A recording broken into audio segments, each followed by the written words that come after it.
Community members are concerned about changes to local public transportation routes. They want to stop the NFTA from reducing routes because they say it's making life harder for people with disabilities.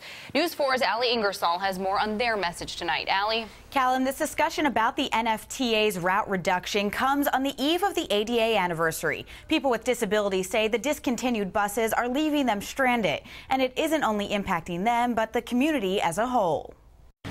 The recent service cuts shows us that we still have a long way to go, and shows us that it's worth revisiting the ADA. This weekend, as the Americans with Disability Act is celebrating 25 years since its creation, those very people who the act was made for are now gathering together to fight for their independence. Public transportation is one of the key services that allows folks with developmental or intellectual disabilities to have a quality of life. I can't plead with NFTA enough to not just see us as a demographic or a digit or a metric, but see us as people. Lee Stevens has a neurological disability which impairs his spatial vision, so he can't drive. He and his wife recently bought a house in North Tonawanda on the 57 Flex route, and since they bought it, it's been discontinued. Now we have to refigure and reconceive all our plans and figure out, how I'm going to get to my current job. The NFTA has a paratransit service for ADA riders, but under the NFTA guidelines, someone must live within 3/4 of a mile of a route to be able to get that paratransit system. Paratransit has to understand.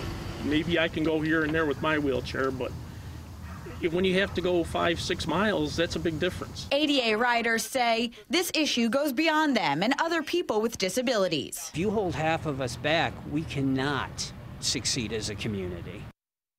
The 55L route and the 57 Flex route in Niagara County were discontinued last month, and the paratransit service is slated to be cut in March 2016. Now, we did reach out to the NFTA, ask them what they thought about this press conference, but they didn't get back to us with a comment.